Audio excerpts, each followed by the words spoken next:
Hi, I'm Harry Siemens, and I'm reporting from the Prairie Livestock Expo for the Farm Show. We'll be right back with interviews right after these messages. Hi, I'm Harry Siemens, and I'm reporting from the Prairie Livestock Expo, and today is Tim Friesen, Lakeview Insurance. Tim, welcome to the show, and tell me why you're here. Well, thanks, Harry. Lakeview Insurance has been a proud supporter of Prairie Livestock Expo and predecessor shows for many, many years, and it's a place where we meet many of our clients and just give back to the community that has supported us. And Tim, tell me, you and I have talked before about some of the things happening in the insurance business. So what are some of the key things? Why are you here at Prairie Livestock Expo?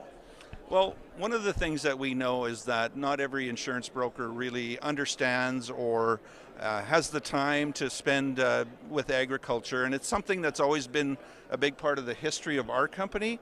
Our founder built his company on agriculture and supporting farmers and having farmers as clients, and it's just always a big part of what we do. We have a few offices in rural Manitoba.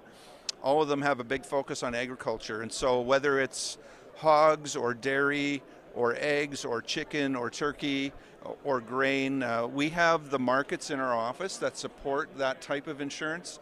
They understand it. They provide the support to the farmers. They understand a claim. They understand what it means when you have a claim on a farm. Not everybody does. And so that's important to us. It always has been, and it's just a real privilege to serve the agriculture community in Manitoba. I remember when I first started as a farm journalist 47 years ago, there were things that were happening, but the barns were small and the capital investments were even smaller, and that's really changed over the last number of years. Absolutely. The investment in structures and livestock and going even beyond that. What if you have something that happens on your farm and your income is affected for a long period of time, right? Those are all important things.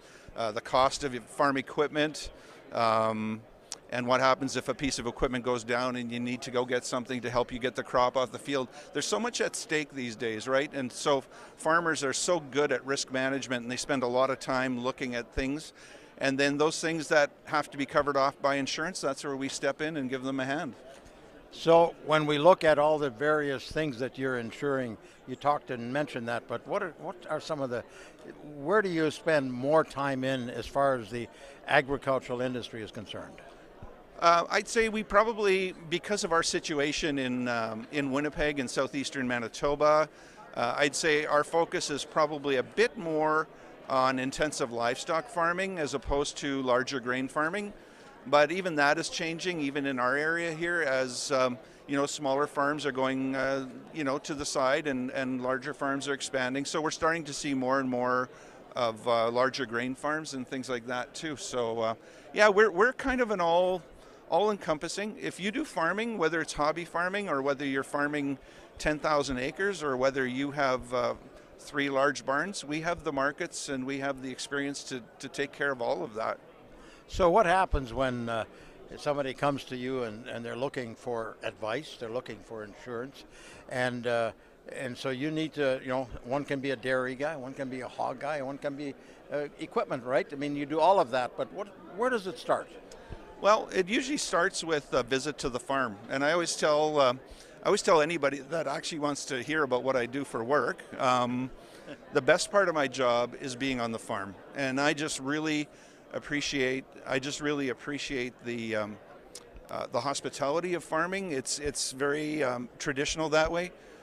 It would not be uncommon for us to go sit around the kitchen table and have some homemade cookies on the table and some coffee, and that's kind of how it starts. It's like, okay, tell me a little bit about your farm. What is it that maybe causes you not to sleep at night, and how can we help you do that, right? Well, I remember too, a lot of farmers would ask me to come and tell their story.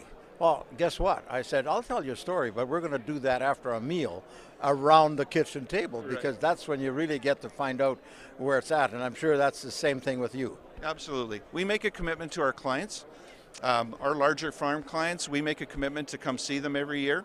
unless they don't want us to. But we try really hard to sit around that kitchen table every year because it's amazing how many things can change in a year, right? We live in an ever-changing world, and we need to be on top of that. And farmers are busy, and you'd be surprised, Harry, how many times we drive on a yard and I just go, oh, that building was not there when we were here last year, and we don't insure that, so we better do something about that today. I was at a farm seminar planning session where they talked about insurance and their tax changes and everything else when it comes to insurance programs and so forth. Not so much your insurance, but they're always insurance are always looking after risk, right? I mean, Absolutely. you mentioned that before. So then obviously you've got to convince that farmer and find out exactly what it is he needs, not always just what he wants. Absolutely, and you know, we understand that. We understand that price is a big component, right? We all live in a world where there's a lot of money gets spent, and we understand that price is an important part of the equation. But we try really hard to look at what is the right product for you, and can it be competitive? It may not be the cheapest, but maybe there's something there that has a lot of value for you that you should be spending more money on. And of course, when it comes to insurance, it's like claim service is number one, right? Like people keep writing checks for insurance, and they need to know that the day that they actually need their insurance to respond, that it will do so properly and quickly and to their satisfaction. So it's very important to us that the companies that we deal with are providing the best possible claim service they can. So it isn't just your face and your company. You know, the way things are operating, the insurance goes further and further. Absolutely, absolutely. So when a client has a claim, the adjuster that comes on the yard, right? This is now a person that's going to take care of this catastrophe for them, and so yeah, it spreads way beyond just what we are. Okay, thank you very much. That was Tim Friesen, Lakeview Insurance here at the Prairie Livestock Expo, and you know, it's so interesting to be able to visit with people that continue to be involved in the agricultural industry, and as I've always said, you know, agriculture, being a farmer and involved in farm support, has to do with being part of a basic industry that feeds the world. So this is Harry Siemens for now. We'll be back with more interviews right after these messages. Jungle.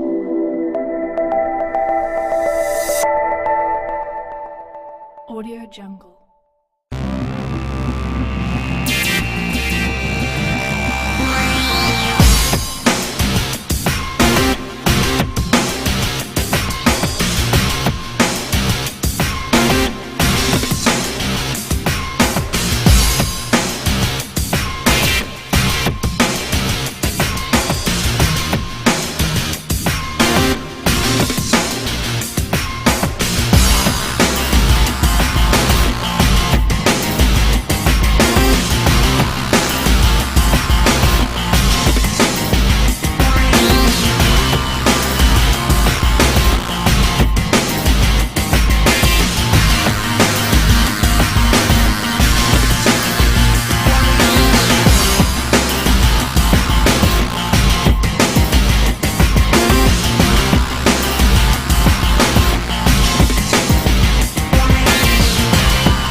Audio Jungle.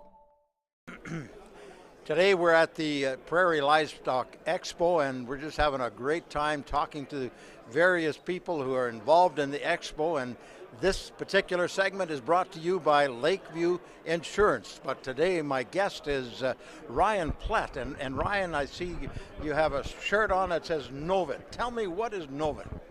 Novid is primarily a stainless steel manufacturing company. We're out of Rosenort, Manitoba.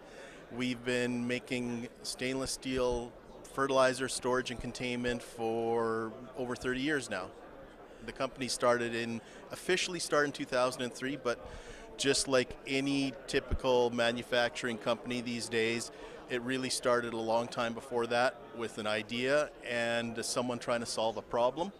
And 30 years later, we're a pretty strong company, and we've got sales all across North America, and we're very proud of the product we make. When you talk about the idea 30 years ago, did it start within family or was it somebody else? Well, Novid was started by the Brand family, also out of Rosenor, Manitoba, and they owned an ag retail facility that sold fertilizer, sold chemicals and things like that. And as most people know, fertilizer is very corrosive.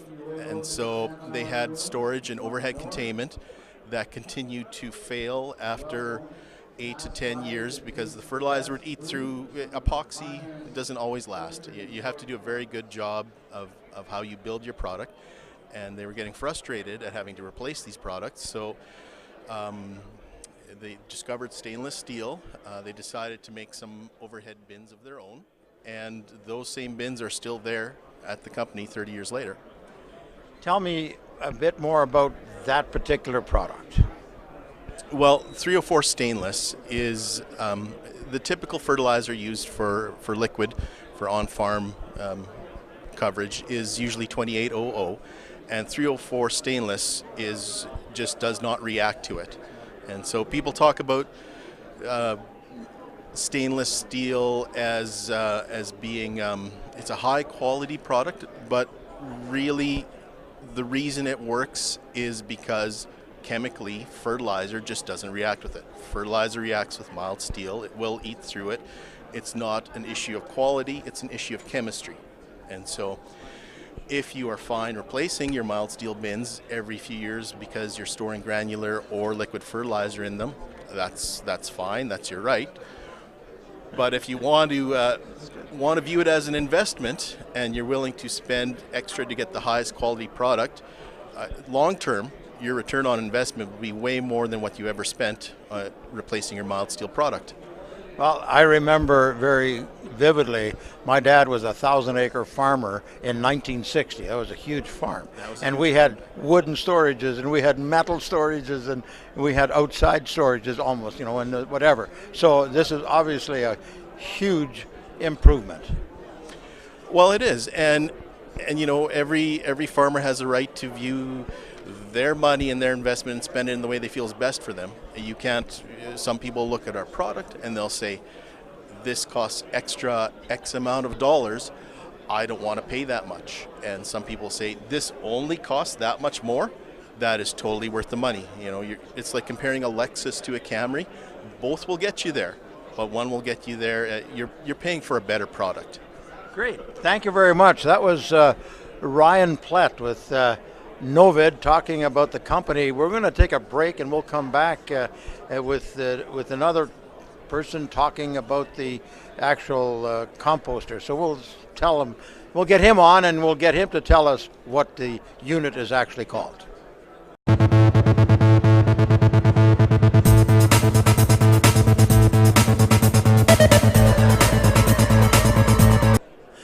We're back at the Prairie Livestock Expo talking to the various people, the exhibitors and so forth, all that makes agriculture happen locally and happen around the world. We just talked with Ryan Plett, the owner of the company. Now we're going to talk to Shawn Compton, who I interviewed years ago on another unit that was maybe the precursor of what we have, and that has to do with composting. And I was so impressed at that point. Now, Shawn, tell me it's improved. Now tell me what we've got with the picture behind us here. Well, basically, we've just got an improvement on an old technology. And Harry, I've known you for 20 years. Like you say, we've interviewed in the past. I used to own a company that manufactured BioVitter, similar product. I've been away from the industry for 5 years. I come back, faces are still all the same. But what we've done is I've associated myself with Ryan and Novid, who've been manufacturing stainless steel products for 25 years. So we've taken an old technology, a proven technology, and we've made it better. It's modular, so you can add, as your operations expand, you can add to it. Basically, composting is in-vessel composting is a economical, environmentally friendly method of disposing of dead stock. So who would really use it? Any livestock producers, your big integrators, your poultry, hogs, slaughterhouse waste.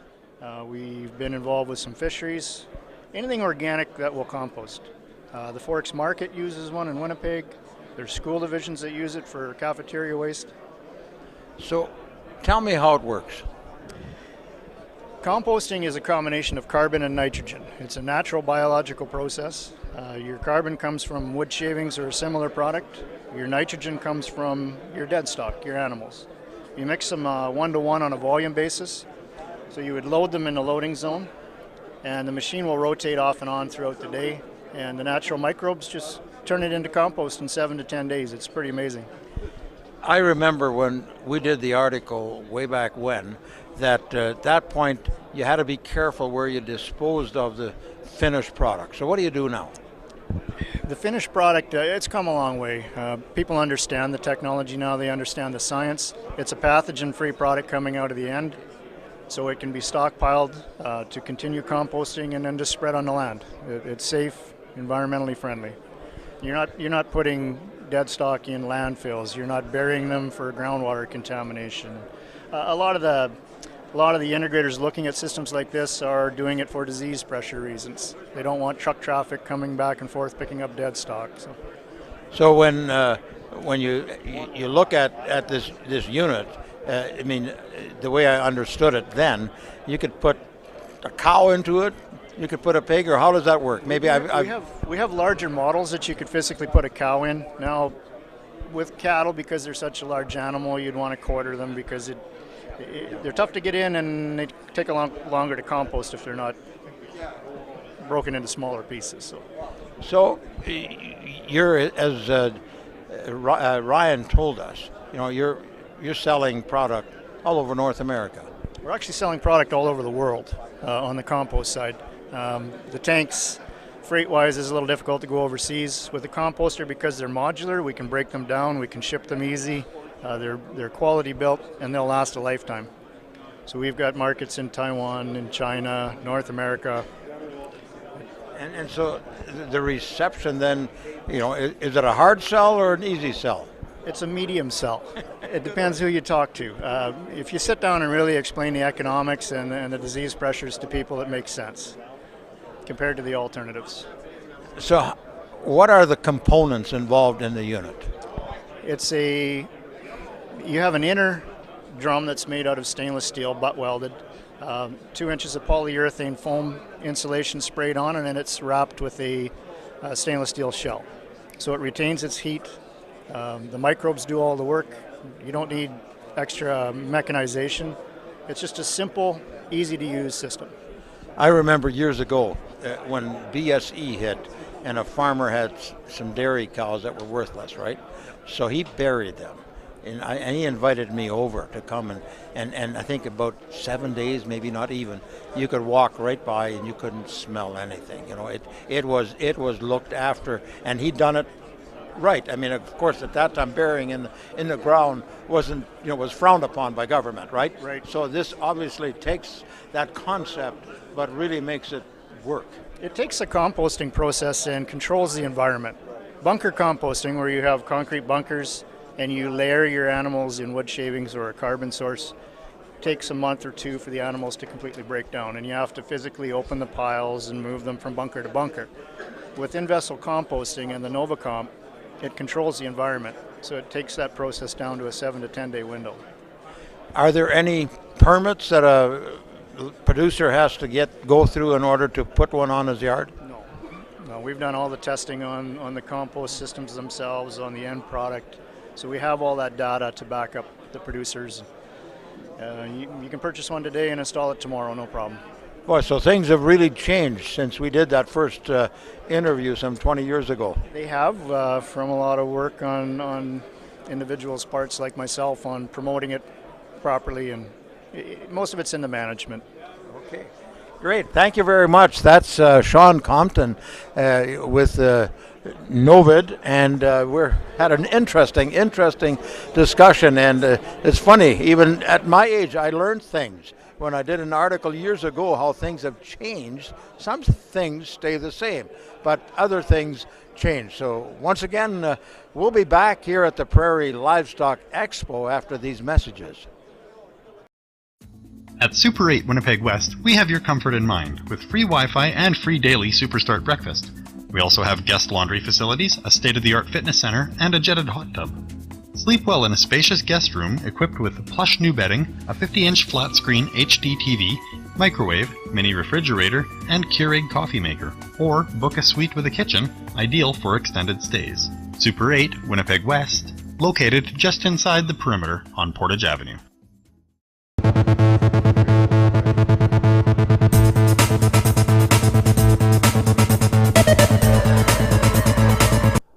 Welcome back, and we're at the Prairie Livestock Expo, and we're having a really good time talking to the various people involved. But today, right now, we're talking with Andrew Dickson. First of all, he's the general manager of the Manitoba Pork Council, and I've known Andrew almost forever, not quite. And at the same time, Andrew is also the chair of this organizing committee. Tell me a little bit. I mean, Brandon, we've got Hog Days, and here we've got Prairie Livestock Expo. So what has changed? Well, we used to be a Hog Days, and then it became Hog and Poultry Days. And we used to be down at the convention center, and then we moved up to here. And then some years ago, we realized that the same companies that are talking to the hog and poultry people are also talking to the beef guys, the sheep guys, the dairy guys, and so on. So we decided to expand the format a little and call it Prairie Livestock Expo, so that because it's the same companies, so it saved them some staff time and reach a wider audience in terms of essentially the same products and services they offer to other people. So the intent here was to sort of widen it out, and it'll take time because there are other big shows that are more specialized, say for the beef guys or dairy guys and so on, and we'll see how this evolves over time. Right, and I mean, how many years? This is the third year that it's been Prairie Expo? Yeah, and so we do it every 2 years, so we alternate with Brandon, and we do this session here in Winnipeg, and we're, as you can see today, we've got over 160 exhibits. We're expecting 700-800 people to come in, and it may not be huge in terms of numbers, but the people actually walking in are making major investment decisions here. There's a lot of significant investment capital walking around the room. And so, yeah, I mean, maybe the salespeople and the companies have met many of these people before, but it's a bit of a social occasion too, and people get together and they can see everything in one place. And we have some fun things. We've got a wing eating contest, and we've got a carcass competition. Our Hutterite brethren it's a very competitive little activity, and so it's a bit of a fundraiser as well. So it's a fun day. It'll all be over by 5 o'clock, and people can go Christmas shopping later and go home. and as we used to say, go home and do the chores. With automated equipment these days, it's amazing how that chore thing has changed. A lot of stuff now is actually quite sophisticated in terms of you got to look at records, and people are using it on their cell phones. People are checking their barns through cell phones, and the animals are being fed automatically in many barns. But there's still all the animal care stuff has to be going in. In fact, it frees up your time to do the real things, which are to look after the actual care of the animals, so you can pick out the ones that aren't doing so well, get them treated and turn them into productive animals. You talked about capital walking around this particular expo. Well, you and I have talked, and we've also talked about, if more specifically, about the hog industry, and that there are some things that are really happening that are positive. Well, we're seeing in hogs, as we're seeing in some of the other species, there's rebuilding going on, so people's facilities are getting older and have to be replaced. And if they're going to, they might have been, say, 500, 600 sow farrow finish operation. Now they're looking at either becoming larger and specializing, or they're going to maybe even double in size from what they're doing existing. we're also seeing, like, it's not, I should also emphasize, it's not just in hogs. We're seeing an expansion in dairy. There's poultry barns going up. The sheep industry is expanding in the province, and some significant expansion. And I think Manitoba is in a unique position in the sense half our farm income comes from livestock, and there's huge opportunities out there in the world market for meat products. Contrary to some of the stuff you might have heard that we're all moving to become vegetarian, our sales are up. So obviously someone's eating it. And our export markets continue to increase. I was just looking at numbers the other day, and like, for example, China 10 years ago, we might have sold them $7 or $8 million worth of stuff. Last year, we sold $123 million worth of stuff from Manitoba. Japan is still a very profitable market for us, and it's a steady market. Last year's sales were over $460 million or something, and that's just from Manitoba. So when you add it all up, 90% of our pork production is actually exported out. The United States is still a major market for us. We still send about $260 million worth of pork products into the United States. And the United States is the major exporter in the world. So when you think about that, here we are selling high-value products into a very sophisticated market that has huge production, and we still sell them 2.5 million weanlings. Wow. So, I remember a good friend, I'm sure you knew him just even better, Bill Vogs. I remember when Bill was chairman of Canadian Pork International, because we can't forget how the pork organizations, whether it's the national organization or whether it's your provincial organization and your sister organizations across the country, but this is taking some really coordinated effort on behalf of all those organizations, because I know Bill was out selling. I mean, at that time there wasn't much else except Bill and some staff, right? Well, the thing about pork in the domestic market is it's a mature product in a sense. I don't mean old, but in a sense, but the market's mature. There's only so much you can sell into your domestic market, and if you want your industry to grow, you got to export. And Manitoba's known this since the founding of the province. I mean, we're a small population. We have to export out. Otherwise, we'll never grow. So we're used to that, and we understand the complexities of it. We depend, of course, on national standards, the federal government's role. CFIA is a highly respected authority in international markets. When you get a Government of Canada stamp on your product, that means something in a lot of markets in terms of quality, food safety, value for your product. And Canadian companies use it. In fact, and we're going to upgrade that with our new verified pork label that's coming out, and it'll be part of our new national food safety program called Canada Pork Excellence.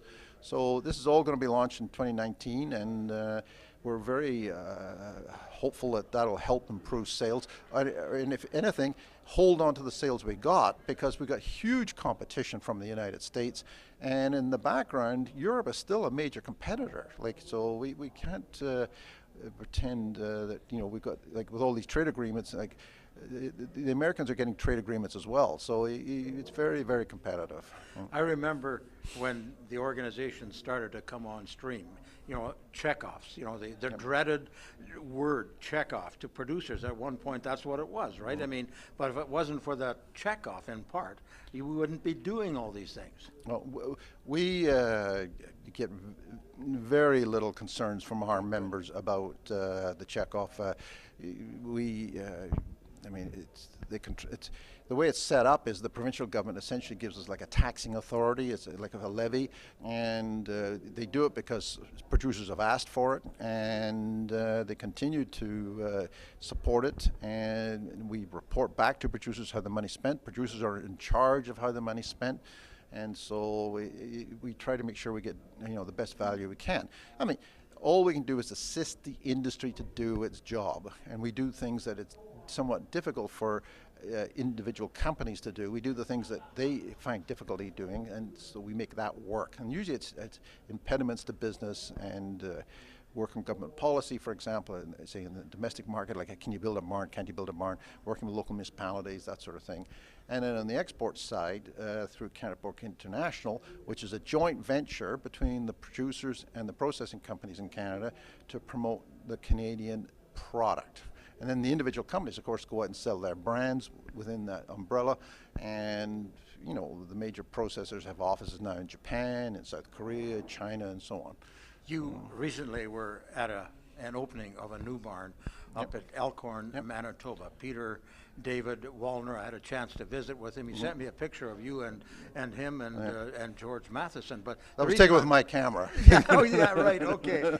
But the thing I want to remark on is the fact that he told me in the interview that it was like 15, 20, maybe 30 minutes, and they were good to go with the new building that new barn. I mean, those are things that have actually changed. Yeah, of course, they had an old permit and that had been prior approved, but they never acted on it. So they built this barn, and it holds about 15,000 finisher pigs, and it's 18 rooms, about 700 pigs per each. They got auto sorters in each room. You know, watering, special mechanical scrapers. There's going to be a real effort to control odor, very sophisticated feeding systems, you know, spray systems to cool the animals in the summertime.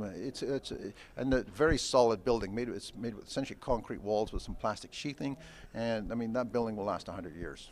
Great. Well, you know, it's so good to talk to you, Andrew, because we've done this so many times, but never exactly in this particular setting and this format. So keep up the good work, and if you're going to keep working, so will I. Oh, okay. That's Andrew Dixon, the chair of Prairie Livestock Expo, and also the general manager of the Manitoba Pork Council. We are at the Prairie Livestock Expo, and one of our sponsors is Lakeview Insurance, and we'll be back with more. Are you looking for a career in the salon industry? Check out Aveda Institute Winnipeg in the Exchange. What sets us apart is our student mentorship program, 95% placement rate after graduation, real-world salon experience, and network of 7,000 salons and spas. You will learn creative cut and coloring, latest trends and techniques, social media marketing, fashion shows, photo shoots, and more. Now accepting applications for 2018, so check us out and book your tour today. Aveda Institute Winnipeg. Hair school the way it should be. We continue to broadcast from the Prairie Livestock Expo, but this concludes episode 1, brought to you by Lakeview Insurance, and we'll be back with more on episode 2.